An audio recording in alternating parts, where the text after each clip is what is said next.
मैं चौधरी लालता प्रसाद निषाद, भूतपूर्व विधायक, भूतपूर्व मंत्री, ग्राम चाँड़ीपुर, जिला गाजीपुर का निवासी हूँ। मत्स्य विकास का निगम का चेयरमैन रहा 81-82 में। मैं समाज को ही एकाग्रित करके जो है बोलना सीखा और आज तक समाज पर ही बोलते आ रहा हूँ। ये जयंती जो है 2 प्राइमरी स्कूल के अध्यापक थे हमारे पुरखों में, वाराणसी में, और बेचन माझी एक थे वहाँ दशाश्वमेध घाट के, वो मनाते थे। लेकिन वो मनाते थे लोग रामनवमी से 5 दिन पहले, 6 दिन। जब मुख्य वक्ता के रूप में मैं वहाँ पहुँचा तो पूछा कि आप इसको मनाते हैं, ये कहाँ लिखा है? भाई कहीं चाहिए न प्रमाण, कैसे आप मनाएंगे? खैर वो जयंती जो है मनती रही, दिल्ली से लेकर हर जगह मैं जाता रहा। तो बच्चे रहे होंगे, जाता रहा 72 के दशक में, 72 वगैरह से लेकर के बड़ी धूमधाम से जयंती मनाई गई। जयंती में दिल्ली में जो है दक्षिण भारत के लोग भी शरीक हुए। डॉक्टर बी रामचंद्र राव वगैरह सब आए आंध्रा से। एक बार ये जयंती जो है दिल्ली में मनाई जा रही थी 5 अप्रैल को, और 5 अप्रैल को एक और आदमी का, महान व्यक्ति का जन्म है। अगर 14 अप्रैल को अंबेडकर साहब का जन्म है तो 5 अप्रैल को उनसे पहले जो है जगजीवन राम का भी जन्म दिवस है। 5 तारीख को याद करिएगा, जगजीवन राम को। दिल्ली में हमारे लोग जो है मल्लाह नाम से ही अनुसूचित जाति की सुविधा पाते हैं। वो कश्यप लिखते हैं टाइम में, लेकिन कोई मकान बनवाते हैं तो अपनी औरत के नाम में लिखते हैं, बोर्ड लगाते हैं फलनिया मल्लाहीन। क्यों लिखते हैं? कि उनको वहाँ अनुसूचित जाति की सारी सुविधा मिल जाएगी। दिल्ली में अनुसूचित जाति में हमें मल्लाह सबसे। इसको हम लोगों ने सोचा, मैं कांग्रेस में था, कि कोई ऐसा दिन निश्चित हो जाता, एक दिन निषाद के नाम से जो है 365 दिन में एक दिन तो हम लोगों के नाम से होता। राज्यपाल कश्यप वगैरह के सामने बात आई, राज्यपाल ने उस पर मनन किया, और मैं बधाई राज्यपाल के साथ साथ जो है जिस आदमी को देना चाहता है जिसने राष्ट्रीय छुट्टी घोषित कर दी। राज्यपाल ही उसके सूत्रधार थे। हमारी इच्छा के अनुसार कि एक दिन कोई दिन जो हम वो कर दिया जाए ताकि पूरा देश जो है उसको एक दिन मनाए। जयंती कार्यालय पर थी और राज्यपाल ने उनके सामने रखा, अखिलेश सिंह के सामने, कि साहब हमारे 2 पुरखों का जन्म दिवस जो है एक ही दिन रख दीजिए और छुट्टी कर दीजिए, महर्षि कश्यप और भगवान गोहराज की। और एक दिन हमको मिल गया, एक दिन हमको शासन द्वारा मिल गया। कई वर्ष हम मनाए उसको, लेकिन राम को मानने वाले जब आए तो उनके परम मित्र गोहराज को खा गए। माफ़ करना, गोहराज को ये खा गए कि राम की जब मना रहे हो जयंती तो उनके परम मित्र, बचपन के साथी, ये आपको जल्दी सबको नहीं मिलेगा, बचपन के साथी, गुरुकुल के छात्र, दशरथ के कथनानुसार, वाल्मीकि रामायण के अनुसार, वाल्मीकि रामायण के हम बहुत दूर तक बोलते हैं ना साथ, कि हे राम तुम्हारा मित्र एकमात्र केवल गुहराज है, कोई और मित्र नहीं है। वो बड़ी अच्छा है, आप लोग सुनते तो सुना देते, कैसी दोस्ती थी, कब हुई थी, कहाँ हुई थी। तो आप राम की जयंती मनाते हैं और चौधरी लालता प्रसाद निषाद ने खोज कर रखा है कि गुहराज और राम के खून की मित्रता थी, लेकिन तुलसीदास के रामायण से नहीं। आपने सुना होगा कम्ब रामायण, कम्ब रामायण का नाम सुना होगा, शायद मेरे ही मुख से कभी भाषण सुना होगा, जो बिलादी के लड़के सुनेंगे। कम्बन ऋषि ने कम्ब रामायण लिखा है। उसका अनुवाद किया है कुछ अध्यायों का पंडित राजगोपालाचार्य, जो यहाँ के प्रथम गवर्नर जनरल देश के हुए थे। और मैं जब वो किताब पाया तो जब उसको खोला तब मेरा कलेजा दूना उछलने लगा। लिखा था हेडिंग में कि फॉरेस्ट किंग ऑफ महाराजा महाराजा। और दशरथ मित्रता बताऊंगा, बड़ी सी मित्रता है जो गुहराज ने चरित्र मित्रता का दर्शाया है, ये पिछले प्रकार तक किसी ने नहीं दर्शाया। राजपाल मित्र गुहराज जी गए अयोध्या से शिकार करने सरजू नदी किनारे। घाघरा सरजू नहीं है, सरजू नदी एक छोटी है जो आती रही पहले का नाम, घाघरा बाद में आई है, अभी है सरजू नदी। हाँ वैसा आती है।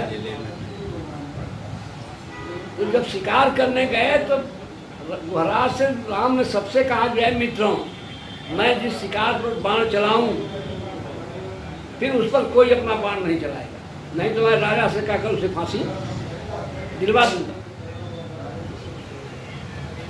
वो एक शेर पर जो है शिकार कर दिया राम ने। सुनिए सब मित्रता थोड़ी सी या इसमें खबर हो या ना हो। शेर पर चलाया बाण, पोछाया बाण लगा, शेर जम करके उनके ऊपर चढ़ गया। उसके दोनों पंजों को राम ने पकड़ लिया। शेर जो है हाँ कर रहा है। और सारे मित्र जो है राजपाल जी, आपको सीखने की ज़्यादा जरूरत है, सामाजिक ज्ञान में बहुत जरूरी है ये आज के युग में। सारे मित्र जो है डर के मारे थे अगर शेर को हम मार देंगे तो हमें फांसी हो जाएगी। इधर लोग चल दिए। राम के 8 मित्र थे गुहराज को लेकर। 6 मित्र थे भरत के, 5 मित्र लक्ष्मण थे, 4 मित्र उनका नाम हमारे पास सब नोट है वाल्मीकि रामायण के अनुसार। सब भाग गए। तब गुहराज जी ने अपने धनुष पर बाण चढ़ाया और शेर को उन्होंने मारा। शेर उछल करके गिर गया बाहर, बाण छाती में से बाहर निकल गया, शेर मर गया। जब वहां से लौटे हैं अयोध्या राम, तो अपने पिता दशरथ के सामने, राजा के सामने पेश किए हैं कि मैं कुमार होकर क्या करूंगा कि जब गुहराज ने हमारी बात नहीं मानी। तब पूछा दशरथ जी ने कि कहो गुहराज, युवराज की बात तुमने क्यों नहीं मानी? तो जो आदर्श पैदा किया है राजपाल जी, उन्होंने आदर्श बात कही, उसको सुनिए। हमने आपसे कम रामायण की बात की और मित्रता का जो है वाल्मीकि रामायण में बात की। वाल्मीकि रामायण से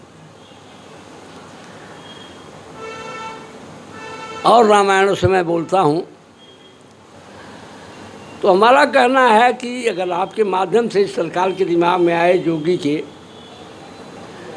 उनके खिलाफ नहीं बोल रहा हूँ, सांस्कृतिक चीज़ है कि जब हमारे पुरखे ने अपनी कुर्बानी राम के लिए दिया और मित्रता का उसको प्रमाण दिया उसके बाप के द्वारा, राम के बाप दशरथ के द्वारा, तो जो एक मित्र की नाम नवमी मनवा रहे हो तो हम गरीब लोग जो है महाराजा गुहराज, भगवान गुहराज की अगर जयंती जगह जगह मना रहे तो उसको जो छुट्टी एक घोषित करा दिया था राजपाल ने, उस छुट्टी को रहने देते तो हम तुम्हारी विजय बोलते। तो उसी तरह से उन्होंने, जोगी जी ने 17 सितंबर को विश्वकर्मा जी की जयंती घोषित थी, जिसे उसको भी समाप्त कर दिया। तो गुहराज जी, वाल्मीकि ने गुहराज के लिए लिखा है 4 डाणी का श्लोक। श्लोक तो नहीं याद हो पाता है, लेकिन उसका अर्थ है कि महाराजा गुहराज मछुआरे नहीं थे, निषाद धीवरों के राजा थे। समझ नहीं आप, राजा थे, धनुर्धारी थे। जयमिन ऋषि ने लिखा है कि गुहराज शास्त्र में, मीमांसा दर्शन में सुन लो, कि गुहराज जी यज्ञ करते थे।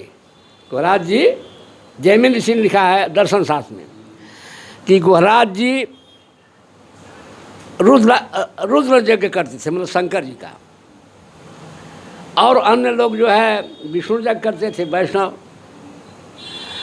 और गुहराज जी जनेऊ पहनते थे।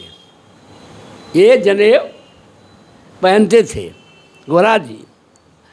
इन्हें निषादों को सारी चीज़ करने की छूट थी। पहले तो वेदों के अनुसार, हम यहाँ की जो वर्ण व्यवस्था में उसमें नहीं आते हैं, हम नहीं आते हैं ऋग्वेद के अनुसार। सुन लीजिएगा उसको, कौन सा श्लोक है। ऋग्वेद में एक ऋचा आई है, वो ऋचा राजा को कहती है कि इस पृथ्वी पर, अथर्ववेद की, कि इस पृथ्वी पर जो जौ धान्य आदि पैदा होते हैं उन्हें 5 प्रकार के प्राणी खाते हैं, ब्राह्मण, क्षत्रिय, वैश्य, शूद्र। आगे लिखा है कि इसके अलावा नदियों के तलहटी में, झीलों के किनारे, जंगलों में और पहाड़ों पर रहने वाले निषाद समुदाय के लोग भी खाते हैं। कर दिया अलग वर्ण व्यवस्था से हैं। और ऋग्वेद कहता है, ऋग्वेद की सुनिए क्या कहता है, एक ऋचा है। ऋग्वेद कहता है कि राजा है अपनी प्रजा, कौन प्रजा, कहता है कि ब्राह्मण, क्षत्रिय, वैश्य, शूद्र जो राजा की प्रजा है उसका पालन करते हुए नदियों के तलहटी में, झीलों के किनारे, जंगलों में निवास करने वाले, पहाड़ों पर रहने वाले धीवर समुदाय का, निषाद धीवर शब्द आया है ना, धीवर आया और नहीं आया है, निषाद समुदाय का भी पालन अपनी प्रजा की तरह। और निषाद, वेदों में निषाद आया अकेला, रामायण में निषाद और केवट आ गया, लेकिन जब महाभारत आया तो केवट का लोप हो गया। महाभारत में जिस व्यक्ति को निषाद कहा गया उसी को धीवर राज कहा गया।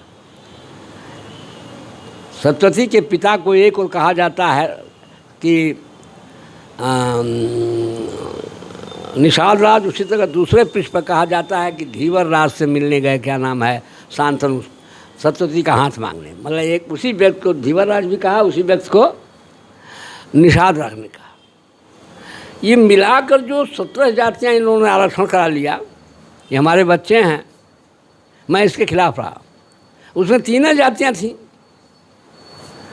अगर ये बच्चे जो आज लड़ रहे हैं केवल परिभाषित करा दिए होते मझवार को, हैं, तो गोंड, राजगोंड, केवट, ये सबको आरक्षण मिल जाता है। जैसे चमार भाइयों की 2 ही जातियां हैं, चमार और जाटव, और परिभाषित करके 18 जातियों को सुविधा मिलती है।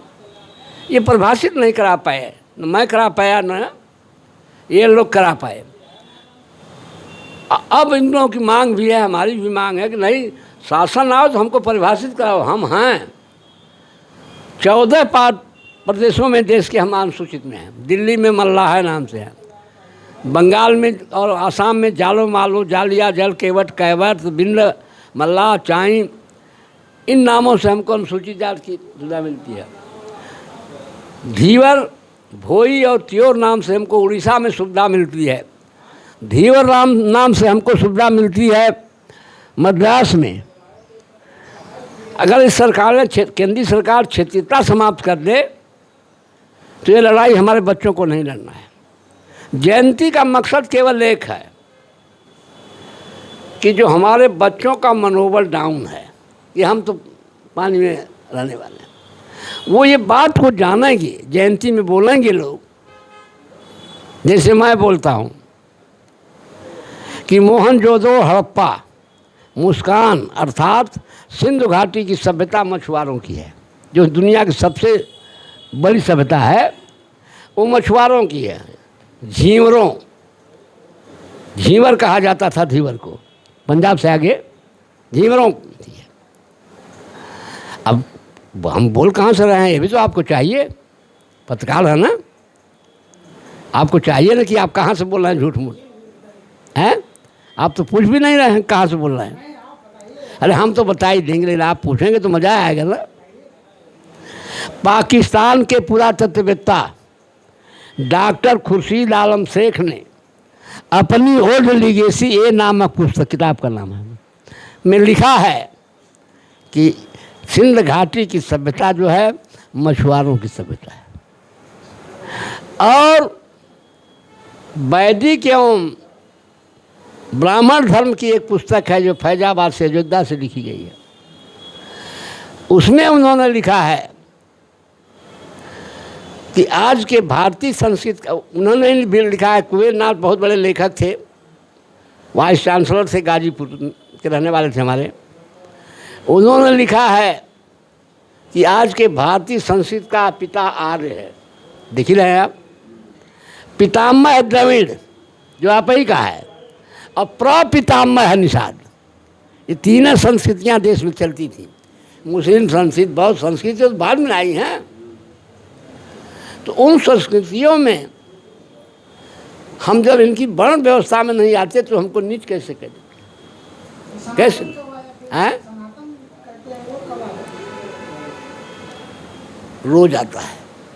हमारे पढ़े लिखे हैं, हमारे अनपढ़ गंवार नहीं है। कोई विद्वान ब्राह्मण तो उठकर भाग जाएगा, उससे बोलना नहीं चाहता, बोलना नहीं चाहता। मैं फैजाबाद और अयोध्या में एक बात बोल गया, मीठी बात मिल गया कि राम और गुहराज की मित्रता ही नहीं थी, उनसे दोनों का खून का रिश्ता था। अब कोई पूछे हमसे खून का क्या रिश्ता था? हैं? गुहराज जी जो उनके चाचा के लड़के थे, नियोग क्रिया के माध्यम से, सिंगोरा नामक धीवर के, ये कम रामायण में है। 376 पृष्ठ की एक किताब लिख दी मैंने। अब वो आ जाए सामने आपके, जितना बोल रहा हूँ सब लिख दिया उसमें, सब लिख दिया। प्रकाशन होने वाला है आपके यहाँ से, समझे कि नहीं आप?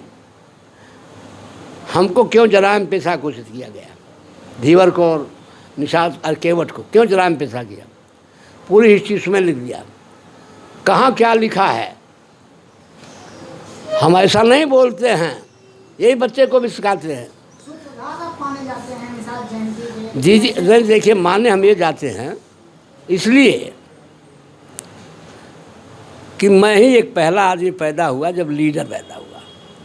फिर हमारे साथ में जुड़े जयपाल सिंह कश्यप, जिनका नाम में आपने तो भेद नहीं हुई होगी। यहीं से पढ़े थे जयपाल सिंह कश्यप जी। उनके बाप चूरण बेच करके उनको पढ़ाए थे, हमारी उम्र के थे। हम दोनों काम करते। सीताराम निषाद बाद में मिल गए। हमारे जिम्मे केवल साहित्य खोजना और निषाद धीवर को ये बताना रह गया था कि हम किसी से नीच नहीं हैं। पहली बार जयंती कहाँ मनाई गई? पहली बार बनारस में दशाश्वमेध घाट पर मनाई गई। ये मनाई गई 69 में।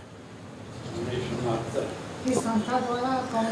वो बेचन माझी एक ऐसे वहाँ आदमी रहे हैं, दशाश्वमेध आप तो गए हैं, पश्चिम वाला जो कुल उनके नहीं 10-15-20 से, वो ऐसे व्यक्ति थे, पढ़े लिखे कम थे लेकिन समाज के बहुत प्रेमी थे। कैलाश नाथ एक प्रिंसिपल थे, उन लोगों के कहने से कि गुहराज जयंती है, हम लोगों को भी मनाना चाहिए।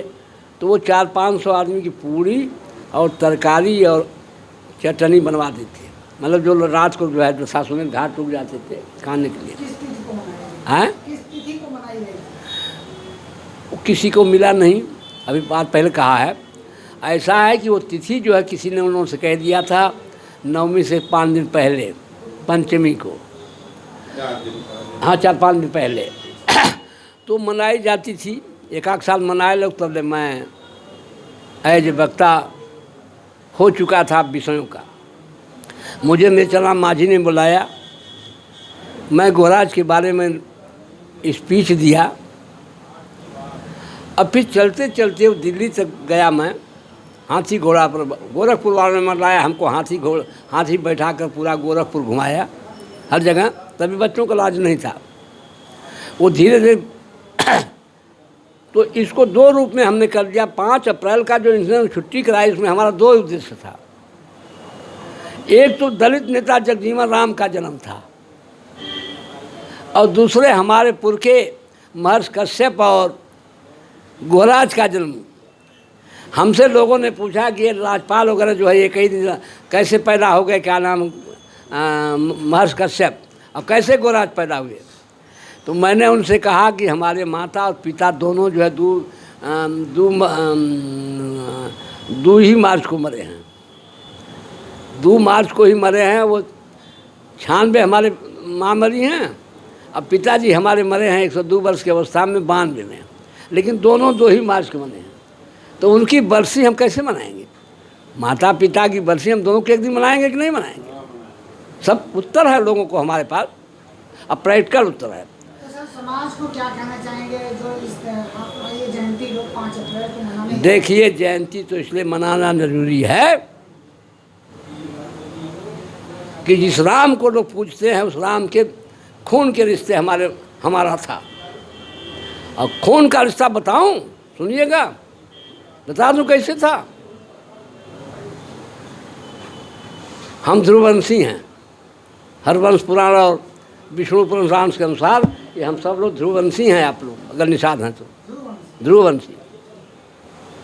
यहाँ का आदिवासी पैदा हुआ मनु और शत्रुबा, दोनों नंगे घूम रहे थे, जवानी आई तो अपने में सट गए।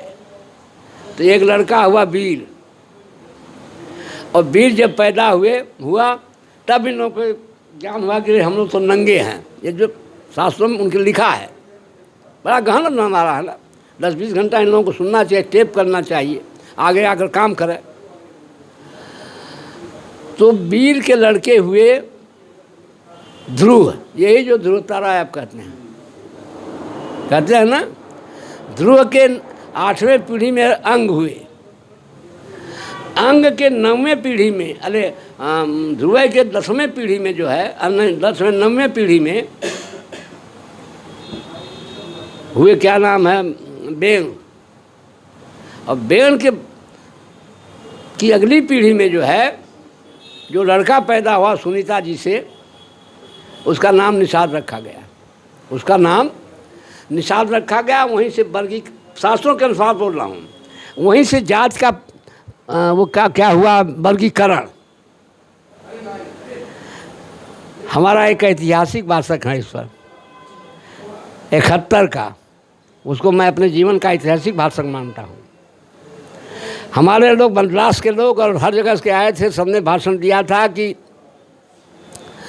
राजा बेन का शरीर जंघा मथा गया तो एक काला करूटा लड़का पैदा हुआ। तो उसको राज का अधिकारी नहीं माना आर्यों ने, तो उनका भुजा मंथन की गई, तो उससे एक गोरा चिट्टा लड़का पैदा हो, तो उसी को राज्य दिया गया। तो सारे बोले थे, जब मैं बोलना शुरू हुआ 2-2.5 घंटा, तो मैंने अपने जांघ पर बोलने का तरीका दूसरा भी रहा है, ऐसे कौन कहता है, ये हमारी वो आवाज़ है, कौन, जवानी वाली, कौन कहता है कि जंघाओं के मंथन से औलाद पैदा नहीं होती? कौन कहता है कि भुजाओं के मंथन से औलाद पैदा नहीं होती? तुम लिख देते हो, तुम्हारा लिखना है, हम पढ़े लिखे हैं, उस पर गौर नहीं करेंगे, जो लिख दिया वही मान लेंगे। तुम कहते हो कल किला गाड़ करके राजा बेन का जंघा मथा उठाया, उसने काला करूटा एक लड़का पैदा हो, उसका नाम निषाद रखा गया, उसी की साले हम औलादे हैं। आज भी लिंग रूपी किले के सहारे माता पिता के जंघे के मंथन से ही औलाद पैदा होती है, मानते हो कि नहीं? प्रकृति के खिलाफ औलाद पैदा हो जाए। और गोद लिया हुआ बालक वो भुजा के मंथन से पैदा होता है। 4 थे देने प्रमाण। बीपी सिंह गोद लिए राजा बने थे माडा के, संजय सिंह राजा बने थे, कुंवर बने थे, अमेठी के गोद लिए गए थे, समझे कि नहीं आप? और काशी नरेश जिनका इतना विख्यात थे विभूति नारायण सिंह, उनको भी आदित्य नारायण सिंह ने 1935 में गोद लिया था। और गोद लेने के बाद सबके बाप का नाम बदल गया था। विभूति नारायण सिंह का तो विभूति नारायण राय था, लेकिन ज्यों गोद उन्होंने लिया तो विभूति नारायण सिंह, कुंवर विभूति नारायण सिंह हो गया, राजा विश्वनाथ प्रताप सिंह हो गए, समझे कि नहीं आप? और चौथा नाम जो है बाप का नाम बदल करके, कटु सत्य है, कोई मठाधीश, कोई महंत, कोई क्या कहते हैं शंकराचार्य, किसी जोगी का, किसी संत का शिष्य होता है, भैने के गोद लेके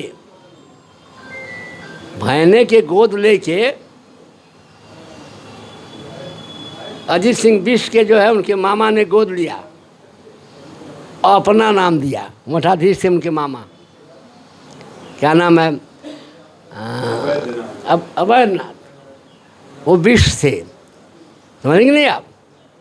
उन्होंने गोद लेकर के एक ऐसे आदमी को जो संत मंडली से कोई उसका संबंध नहीं था, गोरखपुर का मठाधीश बना दिया। और मठाधीश होने के बाद जो गोरखपुर में उसने गुंडई जितना की, ये आप लोगों को नहीं मालूम।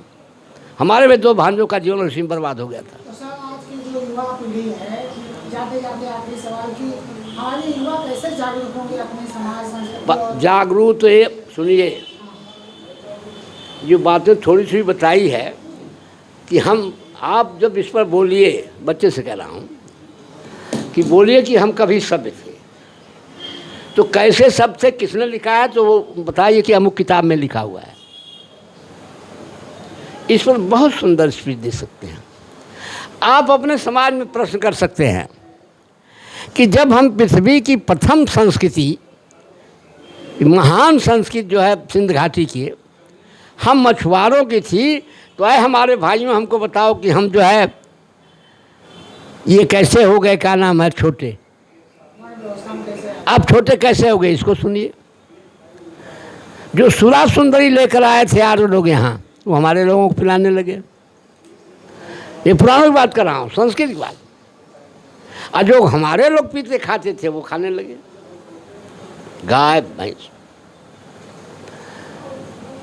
आप जो है पढ़िएगा, थोड़ा बोल रहा हूँ, आप जब पढ़िएगा उस किताब को, वो वैदिक एवं ब्राह्मण धर्म को, तो उसमें क्लियर लिखा हुआ है कि इस पृथ्वी पर धीरों और निषादों ने जो है हाथी पालना और भैंस पालना सिखाया लोगों को। किताबिया बता दे रहा हूँ भाई बेटा, कभी बैठ के कर लेना, कर दिया। और उसी किताब में लिखा है, ब्राह्मण द्वारा लिखी हुई है, उसी किताब में लिखा हुआ है कि निषादों ने ही जो है अन्न पैदा करना, जो खेती करना सिखाया लोगों को। कौन सा हथियार था, आपके ज़माने में नहीं था। लाठी चोक कर दी जाती थी, गंगा के किनारे, नदी किनारे ऐसे ऐसे पुरुष जो है ऐसे ऐसे मारता जाता, गढ़ा होता जाता थोड़ा थोड़ा, और उसमें औरतों जो है बीज डालती जाती। और फिर ये भारत सरकार बनी तो उसने डिबलर बनवाया, डिबलर से जोते हुए खेत में करके उसमें बीज। तो इस क्रिया को भी हमने सुनाया। लेकिन हम नीच कैसे हो गए, कहीं कर्म हमारा खराब हुआ? तो नीच हम इसलिए होते चले गए कि हम पहले धीवर थे। पहले धीवर माने धी धन वर, बुद्धि में श्रेष्ठ, बुद्धि में श्रेष्ठ। फिर हम धीमर कहे जाने लगे। जब हमारी बुद्धि मरी तो हम धीमर कह रहे हैं। फिर पश्चिम में धीमर कहा जाने लगा, नहीं मालूम आप लोगों को, झांसी वगैरह में धीमर कहा जाने लगा। और जब हम धीमर हो गए तो हम कहार तो जात नहीं हमारी है। कहार तो जबरदस्ती राजा महाराजाओं ने हमसे पेशा कराया, माफ़ करना कटु सच कर रहा हूँ। कहार कोई जात नहीं है। कम कर कर तू सलवार कर दे, काहे ना बर्तन काहे ना मजबी, डोली काहे ना धोबी, ये कराया गया। तो हमको कहार भी लोग कहने लगे। हम कहार शब्द नहीं सुनना चाहते अपने बच्चों से, हम धीवर सुनना चाहते हैं, हम निषाद सुनना चाहते हैं, केवट सुनना चाहते हैं, कश्यप सुनना चाहते हैं। हमारे जो है 60% हैं, तो कश्यप और निषाद लिखने वाले भी 40% हैं। और हम 40% तुम्हें वोट देंगे तब तुम जीतोगे, तब सहोगे। बोलना हो तो हमारा अनुरोध है अपने समाज वालों से कि जहाँ नारा लगाओ केवट बिंद निषाद कश्यप समाज जिंदा, कहो मल्ला मत कहो, क्योंकि मल्ला हमारे बिरादरी का नाम नहीं है। हो गया कैसे 1192 में जो है मोहम्मद गोरी ने जब पृथ्वीराज चौहान का वध किया तो उसने हमको अरबी भाषा में मल्ला कहा।